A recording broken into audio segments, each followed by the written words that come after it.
Yo, what's up guys, it's your boy Shieldcoomer, and today we're gonna be covering Theather of Pain 19. Pretty simple key from the obviously old set of dungeons, right? I mean old, they're still current, right? But what I mean is, you know, we're all familiar by this point with Theather pretty much. I mean the only new ones are Taz of Ash, right? Or some time walking if you like time walking. I personally am not a big fan of time walking. Simply because I haven't played the older patches that much, so it's not like there's not much nostalgia for me in there, but they're pretty though. I want to get into time walking a little bit more, but yeah, basically it's Fortified inspiring Grievous. Clearly difficulties of this particular week are obvious from the start, which is inspiring and Grievous causing a lot of issues, and I mean Fortified is just like standard. Doesn't really require much adjustments. Maybe you do some smaller pulls and stuff because of inspiring especially and stuff like that, but yeah, pretty simple key overall. This is one more key that I have done with Harmonious Apparatus. Standard build with Benevolence, Apotheosis, Divine Star. Obviously getting like a lot of words back and stuff through the Harmonious Apparatus. I like this legendary, to be honest. I think it's more fun and more engaging to play than Flash Concentration. But I've seen that most people that push really high keys do Flash Concentration, so I'm kind of trying it right now, but I might go back to Harmonious Apparatus. I think it's just more fun. I feel like I have more like I'm more engaged in what I'm doing. I don't necessarily like Flash Concentration is just so like straightforward and simple. It is powerful though, you can't disagree that the amount of healing it provides is insane. But I like here that like you know, we can get our words back through multiple spells, which I think it has like nice synergy with obviously the 4 set and the 2 set, right? I think. And here you can see like enhancement popped off kinda, like 22k. pretty nice. And also a druid, 18k damage. Nothing wrong here. Nothing wrong here, you know. Tank and enhancement shaman, topping DPS meters. 2 hunters being the bottom. Cool. Yeah, that's pretty interesting actually. This was before the nerf of druids, so just something to keep in mind. Druids did get nerfed since then, so yeah.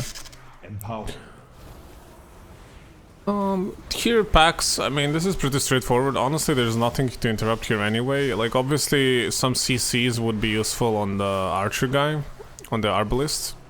So I would say that in general, if you can, like you want to try and stun these and keep them CC'd. However, since it's inspired, you know, there really isn't much you can do. I mean, it's not worth it to like, it's just not worth it to like do any like complicated strategies in order to, you know, get that inspired out of the way, unless you plan to do some big pulls. And this was actually a pretty cozy pull, like it looked terrifying. And I was a little bit worried, you know, considering it's a pug.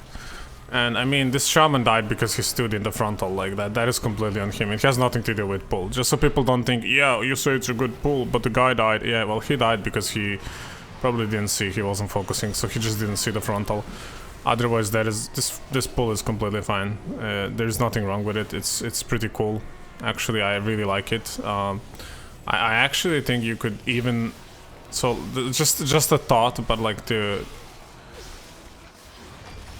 you could probably pull both of these with the pack before that, if everybody has like some huge CDs. Maybe that's insane to say, but I genuinely think that you could. I think you could get away with it. And here, you know, some scary frontals, but luckily, since we're Holy Priests, like a cool thing about Holy Priests is, if you play your cards right, you should always have some button to heal people. Like, there's so many like instant cast spells that we can use, and just so many like CDs we can utilize that are useful in different types of situations. One thing I would say though is like don't count on your hymn when you know you might have to move and stuff like that, so just keep that in mind, keep it calculated. I would also say one of the bigger flaws in my gameplay currently, and this is the reason I'm pointing this out is because I want you guys to not repeat my mistakes, is I sometimes overuse words, and how do I put this? Okay, so like obviously you want to use them, like clearly, like that's what they're there for, so like, you know, sitting on them for no reason is also kind of bad. But I've noticed like sometimes I will Serenity a DPS, and most of the time on the DPS players, Serenity is an overheal. I would say like saving Serenity for the tanks is usually the better play. Just having that button on like ready for tanks when they start getting clapped.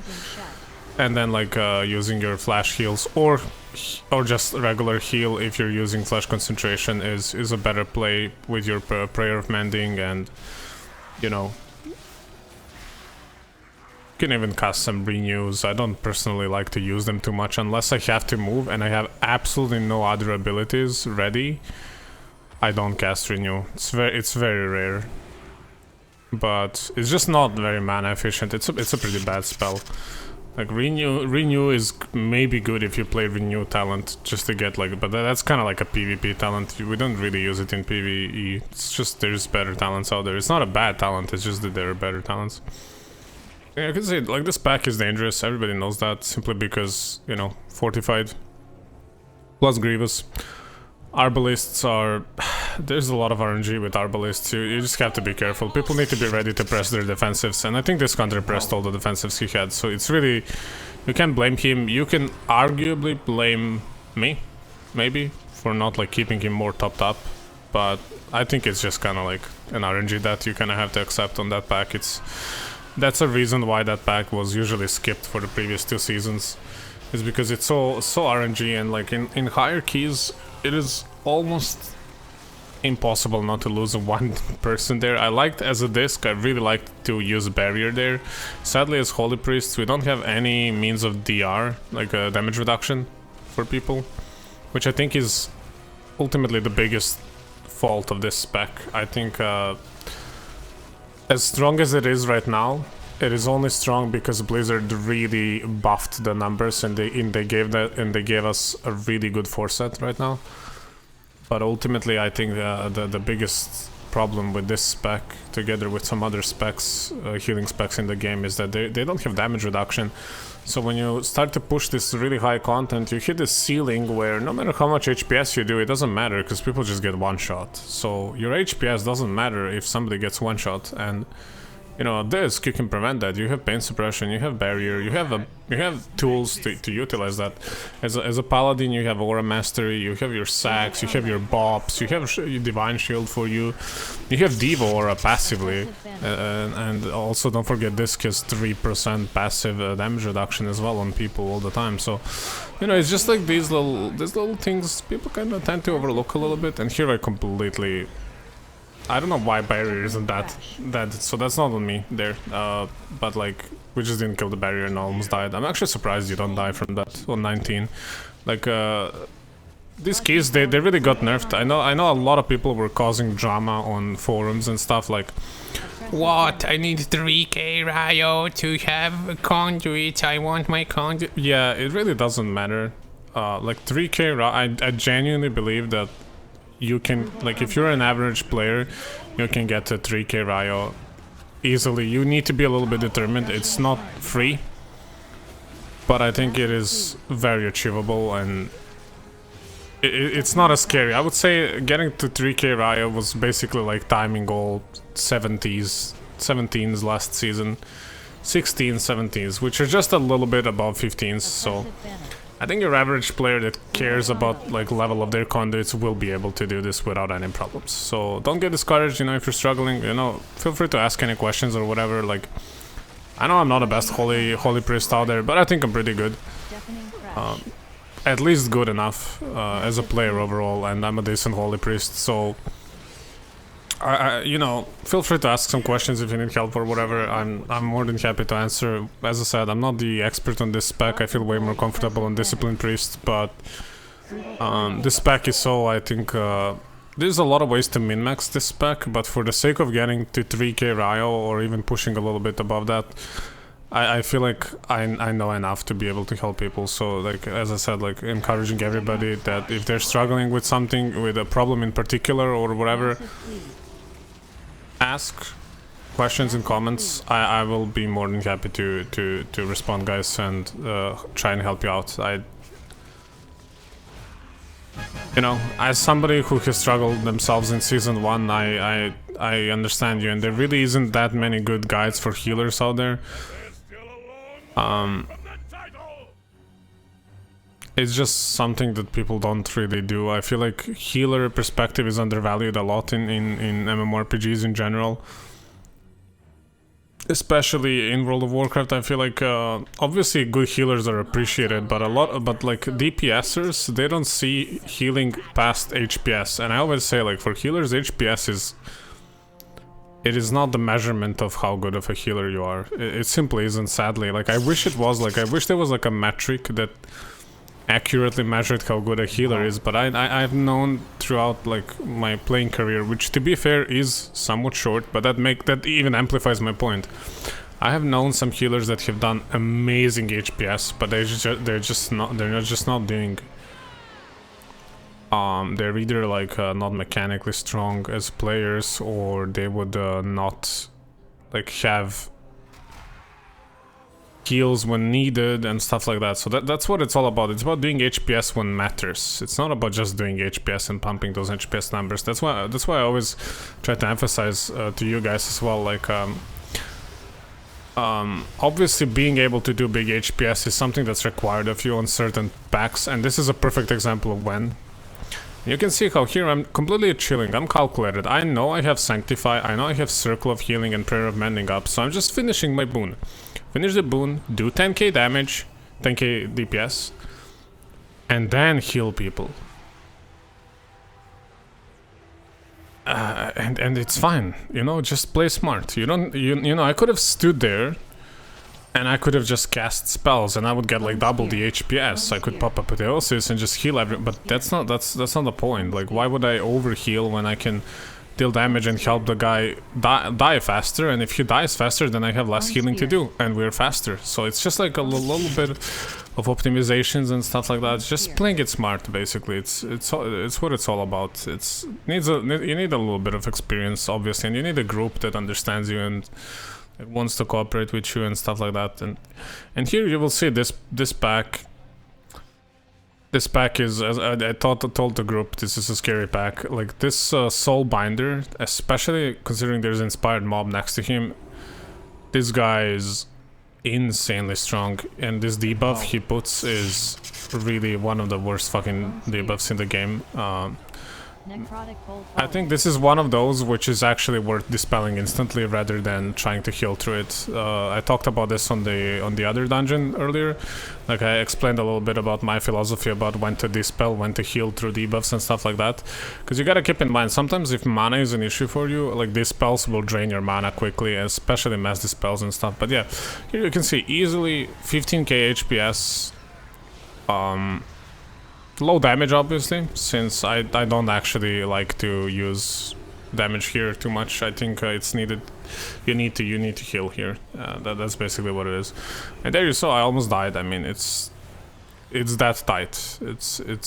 This pack is really scary. There's a lot of damage going on. So I would actually suggest against like popping Ascended Boon here. Just play it safe, heal people, keep them alive. They'll deal damage. And, you know, here you can do some aggressive dispels. Be careful not to get spiked here. It's pretty lame way to die. And also, when using Kyrian boon, since as Holy Priest for the most part, you don't want to be in melee, so you're probably not that used to melee mechanics. Just make sure, you know, you're not getting bone stormed, you're not getting clapped by the encrypted the Affix guy, right? Because he has a nasty frontal that will one-shot you in most cases. Just play it safe, be careful. I have died to that frontal multiple times. I've actually failed a Plaguefall 22 recently because of that frontal. So just pay attention. pay attention. You know, it's not always easy to see it, especially if, you know, it's a difficult pull, so you're trying to heal and like plan out your spells and stuff. You know, sometimes us healers, we look at frames a little bit too much. It's also one of those things that kind of comes with experience, which is why I always emphasize the importance of a good and clean UI and stuff. Just something to keep in mind, you know. Just pay attention, be careful, and that's it. And here, pay attention, you know, to maybe pull people if needed, you know, if they get winded. That's why you're probably the target that is the last person we want to pull on. And here on this pack, I usually, because there's a little bit less ongoing damage in general, here I like to wait. I like to wait until we get 2 debuffs and then I mass dispel them. It's a big value. It's a big value. Mass dispel is crazy good in some dungeons. It's really big having priests in some dungeons. It really is. Mass dispel makes certain packs way less dangerous because you can dispel 2 things. Speaking of mass dispel, this is another boss that is actually much easier if you use mass dispel. So Kulta Rock, it's a pretty straightforward boss. Just gotta make sure to dispel these phantasmal parasites. They will deal a lot of damage to your players and they need to be dispelled ASAP. And here is once again somewhere where we have to use our brain a little bit. I know, scary, right? Terrifying actually, but we gotta think things through here a little bit. We gotta plan ahead. So we gotta... I'll try to explain my line of thinking here. So see, now the tank and hunter has it. So you might be asking, wait, but Shieldcoomer, why are you not using mass dispel? That's because tank doesn't really need dispel here. I mean, I'm still gonna dispel him, but I will prioritize DPS here, and I will save my mass dispel. This is especially important on tyrannical weeks. On Fortified it doesn't really matter, unless it's like a super high key, in which case I'm assuming you probably already know this, so I'm not even gonna go over it. But see here, when me and Shami gets it, and both of us are out of defensives, let's say, hypothetically, you can see how it can be very scary to not have mass dispel there, and then I'll have to pop my defensives, and I have to keep him alive. And trust me, on like a higher key or tyrannical, that is no easy task. Like I would have to use Guardian Spirit there or something. So just something to keep in mind, you know. Utilizing your abilities and stuff, very important. Also, if you're using comms, see here I have a nasty situation now. I have 2 hunters and I don't have this mass dispel available. So, you know, in case like this, you might want to pop like Apotheosis and heal up, or maybe him and heal up, although I'm not sure if him would be bursty enough on higher keys. Just like, you know, make sure you have Serenity up and Sanctify to keep people alive, but usually people aren't stacked here for Sanctify, so you gotta be careful. Here again, tank has it, so I'm not using my mass dispel. I am using simply like a single dispel on the hunter. Although here, I guess you could argue that I couldn't mass dispel because boss was dead anyway, but yeah. Obviously, tank friends, you know, if there's a tank watching this, I don't actually know if tanks watch my videos, I doubt it, but if for some weird reason you do, like, I wanna hear like how tanks feel about this, because I usually sacrifice them in cases like this because I know they'll be fine. But obviously there's some buffs that hinder the DPS tank can do, or hinder their survivability and stuff like that. So if those buffs happen, that's when you need to dispel them as a priority. This place won't tidy itself. Look what we have here. But yeah, I would like to hear from tank's perspective how they feel about the things I'm saying, to be honest. I have some tank friends though. Guess I can just, you know, ask them. I'm actually curious if people would like me to do like an interview with other roles and stuff, and just like talk about certain like healing things with people. Actually, that could be pretty interesting to do. Yeah, for sure. So here, as you guys know, like Withering Touch went off there because inspiring, and it was very messy. It could have this pull could have been so much cleaner if we... Well, actually, it was pretty clean considering Withering Touch got through. Withering Discharge, I always call it Withering Touch, I don't know why. I think there's also Withering Touch in another dungeon, that's why I mixed them up. But yeah, basically, you know, just don't let this casts particularly go through, like Withering Discharge. It's very nasty. It reduces everybody's, I think, damage and healing by 20% per stack, and it cannot be mass dispelled. I don't know why, Blizzard. I would like an explanation on that, but this particular debuff cannot be mass dispelled. It can be single dispel though, so you have to go like with dispels one by one, and it's like 40 seconds of effort. And here I broke the trap, so that's kind of like my bad. Luckily I guess we've found a way to fix that. I guess the lucky thing here is that the guy doing the Withering Discharge is the one that's inspired, so it can actually be interrupted. So it's not that bad. Like there's no need to trap here. I think kind of what FZ's, I guess. But yeah, as always, just do damage. Like look at me actually topping meters there. Wait, what was that? Did I do 17k there, or did I see wrong? No, that was pretty good. Big damage. But yeah, as I always keep saying to you guys, like don't forget, Kyrian boon is Ascended boon is very powerful, very bursty spell. Don't underutilize it. Make sure you're getting those casts off, because with Mechanicos and the double Lego that probably everybody has by now, I hope, you definitely get at the very least like a 2 or 1.5 minute CD on it. Use it. Just use it. That is basically every pull, unless you're going at a crazy pace. Oh god, and here I pulled. I remember this actually. Luckily nobody else pulled, so that was kind of lucky. Yeah, I mean, I guess don't do this. Like that's one more thing I would say. Don't be me. It's pretty stupid to waste time like this. Luckily, this druid was smart enough to res me, and then he roared. Although I wish he waited for me to roar, but the reason I accepted so slow was basically because I was scared. I didn't know where he resed me, and also notice how I used Fade there this time, right? So it's to reduce the aggro range. So just keep that in mind. You can use Fade that way. Fade is very strong, actually very undervalued spell, I would say. Fade is crazy, especially if you're using conduits. Like if you look through my Fade casts, I actually cast a lot of Fade. Oftentimes you'll get aggro or something and you'll be like, ah, tank. All you have to do, press Fade. Just press Fade. Most of the time it will get rid of the aggro, and most of the time you will be completely fine if you press Fade. Most of the time. Obviously there are exceptions, and you will see that sometimes there is a... And here I tried to mass dispel, I don't really know why. I guess to show them that you can't, or just in case that it can happen or whatever. You know, you never know with Blizzard, right? Sometimes you can just do things that you're not supposed to do. And this we like to see. Look at my boy Hunter defending me. He can't dispel a soul.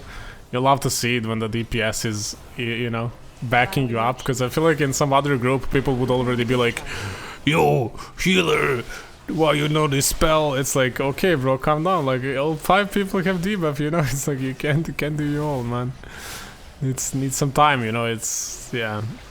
No, but for real though, what I tried to say is, because in season 1, I'm gonna be honest, I was traumatized by pugs. I didn't really have too many friends to play with, because obviously I just started the game, and I mostly pugged keys and stuff, and it really prepared me for the worst in a lot of ways. But at the same time, it was hell at times, and I got flamed a lot, especially playing disc, which is in my opinion a very complicated spec to be good at. It was definitely a learning curve, guys, and don't, like, if you are still new and if you're still learning, don't get discouraged and don't let people flame you. I know it can feel real shitty, and sometimes it is your fault, but even then, like, trust me, like, DPSers and tanks make so many mistakes that you don't notice as well. So, like, just because, like, our mistakes usually just result in that, same as tanks. That's why they're so amplified, and that's why people are so quick to flame us, but... Trust me, like, a lot more mistakes are made by DPS players. Well, it's also simply because there's more DPS players, there's like 3 of them, so of course there's gonna be more mistakes. But that's what keys are all about. Nobody ever runs a perfect key. Like, if people ran perfect keys, MDI wouldn't even be a thing, because everybody would be able to time 35s or something. We're all human, we all make mistakes. The key is to realize which mistakes are fixable, which ones aren't, and when you need to like make up for your mistakes and when not to. Sometimes like I'll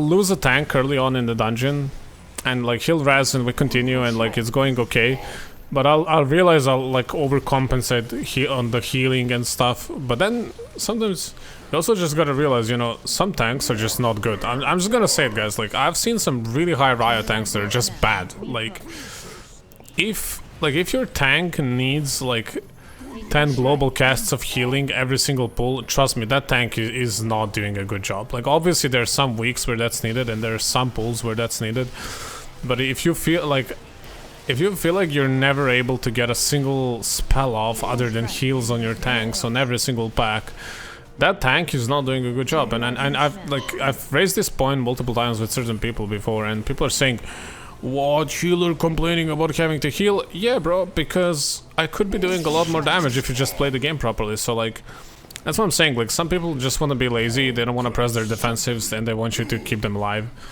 And it's like, that's not on you, like if they die. Like obviously I'm not encouraging like you to not heal them out of spite or whatever. That's not what I'm saying, guys. Just don't misunderstand me.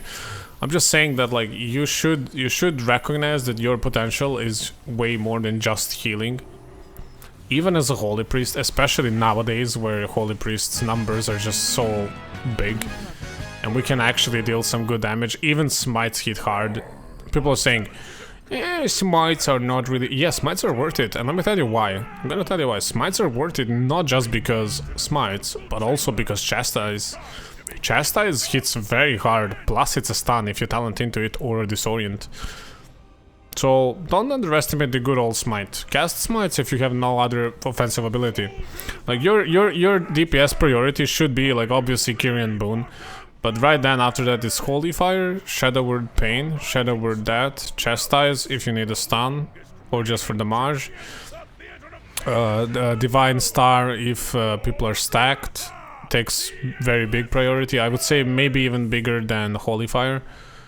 Holy Fire also hits hard. That's why I have like a you guys saw it probably, a weak aura that lets me know as soon as it's up, so I don't lose like the uptime when it's like when I'm like on single target. Like you can see it on the right above my frames.